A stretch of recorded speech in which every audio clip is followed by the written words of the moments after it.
This short video might just be enough to completely transform the way you lift heavy sandbags forever. Let's jump right in. When shouldering heavy sandbags, I'm a huge believer in focusing on the lift from the lap to the chest above all else. I've talked about this many times before already, but to quickly sum up why, when lifting a sandbag from your lap to your chest, you have much more potential for generating force than you do when lifting a sandbag from your chest to your shoulder. Therefore, if you want to shoulder the most amount of weight possible, you should do whatever you can to maximize the powerful lift from the lap so you can minimize the amount of work you need to do later on with the less powerful chest to shoulder. Hopefully that makes sense. That leaves us with the question though, how do you maximize the lift from the lap to the chest? To answer that, I want to look at two main things, resting lap position and the stretch reflex. Before getting to those, I do quickly want to say, today in this video, I'll be focusing on power-based lap to chest lifting styles, as those are what I see most lifters using. Starting with resting lap position, what do I mean by that? Nothing more than how you position your body when holding a sandbag on your lap. In general, there are two main resting positions, the quarter squat and the full squat. Neither is wrong, but the quarter squat is much less tiring and has more potential because it gives you more options, whereas the full squat will sap your energy fast and has less potential. For that first part, energy, for most people it's simply much easier to stand with the knees only slightly bent than it is trying to maintain a full deep squat position, at least when holding onto a sandbag. There are, of course, individuals out there with perfect deep resting squat mobility who will find the full squat more comfortable when it's just body weight, but with a sandbag resting on the thighs, keeping in mind we're talking heavy sandbags here, the quarter squat position will almost always be easier.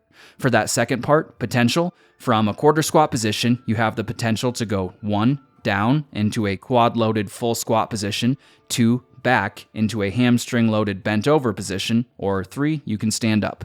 From a full squat, your only real option is up. In this way, you can think of the quarter squat as being the center position, from which you can move in whichever direction you'd like. With these things in mind, when using a power-based lifting technique, I recommend making the quarter squat resting lap position your default. Next, let's talk about the stretch reflex. This is the big one. I have the full definition taken directly from the National Library of Medicine website on screen now in case you want to read it, but basically, when the muscle spindles detect a sudden stretch, they trigger an immediate contraction, which causes a rebound effect, a stretch reflex, which allows for greater force production and a more powerful lift. The easiest way to visualize this is to think about a basic squat and a pause squat.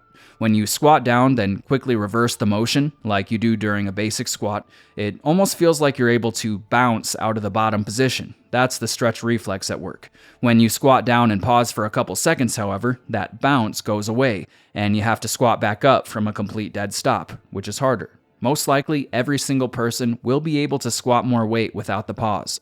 The same thing applies to lifting a sandbag from the lap to the chest, and here is where I constantly see lifters leaving so much potential on the table.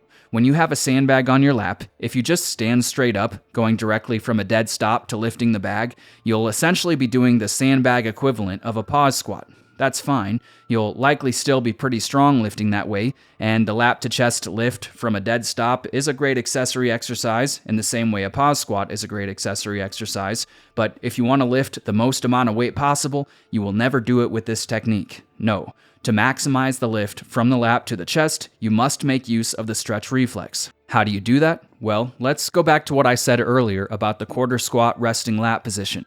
From that position, you have the option to either 1. Squat down further, loading your quads, 2. Push your butt back, loading your hamstrings, or 3. To stand straight up. To lift the most amount of weight with the most amount of power, all you have to do is start the lift by either first squatting down or pushing your butt back, then standing up, rather than going directly to that standing up part. Let me give an example of each so you know exactly what I mean. Starting with push your butt back, from the quarter squat position, all you have to do is take a deep breath and brace, reach your butt backwards, loading your hamstrings with extra tension and creating that stretch reflex, then quickly reverse the motion, rebounding yourself out of that butt back position, and throw the weight up using the power of your hips. This is the technique I see most lifters using, and it's the one I've always used myself. You can think of it as being a lot like a jump, where the torso is moved from a bent over position to an upright one. Now let's cover the squat. from the quarter squat position. Again, take a deep breath and brace, and this time, rather than pushing your butt back, quickly squat down the rest of the way into a full squat position, then bounce out of the bottom, using the momentum of that stretch reflex to explode the weight up using the power of your quads. This technique requires some good lower body mobility and is very much like how an Olympic high bar squatter squats a barbell. Here, the torso stays more or less upright during the entire lift. Thanks to Dylan over on the Stone Circle community page and Stone Circle athlete Jeremy for showing me this technique was possible. It can be very effective. And that's really all there is to it. You can apply either of these techniques to any lap to chest lifting style, sandbag starting horizontal or vertical, hands bear hug, over top or out to the sides, it all works. It might not seem like much, but I guarantee if you start implementing this strategy, pairing the quarter squat position with the stretch reflex, you will be more powerful. I hope you liked this one, and I hope it helps. If you're interested in learning more about sandbags or working with me one-on-one, check out the links in the description. And I do also quickly want to say, I recently had the honor of lifting sandbags with Josh and Trevor over at StrengthSide. If you're a fan of their work, you might be glad to know they're both just as awesome in real life as they seem like they'd be from their videos. Be sure to check out their new channel, OtherSide, for more sandbag content, and stay tuned for a collab video coming out over there soon too. As always, thanks for watching, and I'll see you in the next one.